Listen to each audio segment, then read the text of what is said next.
Les clusters Digital Africa Virtual Academy vous proposent les meilleures formations initiales et continues. Inscrivez-vous à CDA Virtual Academy et étudiez depuis chez vous.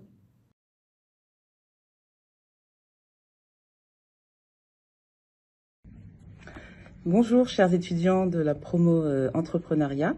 Je suis ravie de me joindre virtuellement à vous aujourd'hui et je suis désolée de ne pas pouvoir être présente. Je suis actuellement au Niger, à Niamey.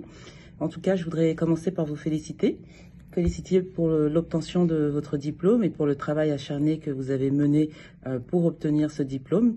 C'est un grand accomplissement, c'est vraiment le début, mais c'est aussi quelque chose à considérer comme une étape qui est importante puisque le meilleur est à venir, peut-être le plus difficile aussi pour certains d'entre vous, mais en tout cas, ce qui est sûr, c'est que vous avez franchi une étape qui va vous aider à mieux affronter les prochaines étapes et à mieux préparer votre avenir.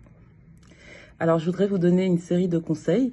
Étant moi-même entrepreneur, j'ai des conseils qui sont tirés de ma propre expérience et aussi de celles que j'ai pu observer autour de moi. Le premier conseil que j'ai à vous donner, c'est d'être passionné de votre travail, puisque vous verrez, l'entrepreneuriat, c'est vraiment, c'est pas linéaire, c'est un chemin parsemé d'embûches, comme on aime dire. Vous allez avoir des moments qui vont être plus glorieux que d'autres moments où peut-être la motivation va redescendre, la pression va remonter. Lorsqu'on est motivé et qu'on a l'amour de ce qu'on fait, surtout lorsque, par exemple, il s'agit d'entrepreneuriat social, puisqu'on est motivé par une cause, mais pas uniquement, ça permet vraiment d'être beaucoup plus résilient et de mieux affronter les aléas de l'entrepreneuriat. Le deuxième conseil que je voudrais vous donner, c'est de bien vous entourer. Le chemin d'entrepreneur est long. On peut être intéressé par les opérations, par vraiment l'activité clé pour laquelle on a décidé d'entreprendre. Mais ce qui va compter au-delà de cette activité, ça va être tout ce qui est annexe, tout ce qui est transversal. Et je sais que pour ma part, ça a été assez difficile puisqu'il a fallu apprendre plusieurs métiers, entre guillemets celui de juriste, entre guillemets celui d'expert en communication, de comptable. Je dis bien entre guillemets puisque on ne devient pas expert dans des métiers qui ne sont pas les nôtres, mais en tout cas, on est obligé de pouvoir multitasker et apprendre de nouvelles disciplines pour arriver à mieux affronter la charge de travail. Et puis, au départ aussi, parce que ça peut être difficile, on peut ne pas avoir assez de ressources. Donc, ça nous permet également de pouvoir tout concentrer et concentrer la plupart des activités sur nous-mêmes. Et le troisième conseil que je voudrais vous donner, c'est quand on parle de bien s'entourer, c'est aussi de vraiment essayer de voir comment vous pouvez apprendre de l'expérience des autres, comment vous pouvez networker, comment vous pouvez discuter avec les gens.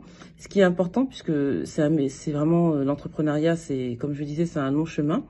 Ce qui est important, c'est vraiment de pouvoir être entouré de personnes qui soit ont de l'expérience sur des sujets similaires et peuvent vous conseiller, ou en tout cas des personnes qui peuvent vous motiver. C'est-à-dire que l'énergie, pour moi, c'est vraiment aussi le moteur de l'entrepreneur. On peut avoir tendance à demander des conseils partout, et pour moi, la qualité vaut beaucoup mieux que la quantité. Arriver à s'entourer des bonnes personnes, avoir un ou une mentor, ça c'est très important, ou plusieurs d'ailleurs, mais des personnes qui sont passées par là et qui nous permettent de nous dire à tout instant que ce qu'on vit n'est pas quelque chose d'unique et que c'est vraiment nécessaire pour l'entrepreneur. Et faut pas hésiter à réitérer, à tester. Je pense que on a tendance souvent à vouloir faire les choses grosses d'un coup, et c'est bien d'avoir de l'ambition.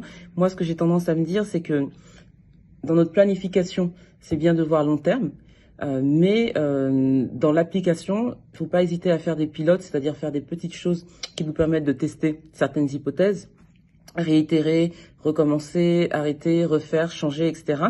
Des fois, ça prend du temps. Il y a des personnes qui vont faire 2-3 pilotes et puis arriver directement à un modèle qui fonctionne, et des personnes qui vont passer beaucoup plus de temps à faire des pilotes pour des modèles qui fonctionnent aussi. Ça va dépendre de ce qu'on fait, ça va dépendre de notre expérience et de comment est-ce qu'on s'y prend.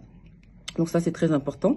Et peut-être le dernier conseil que je vous donnerai, c'est de faire attention à l'impact.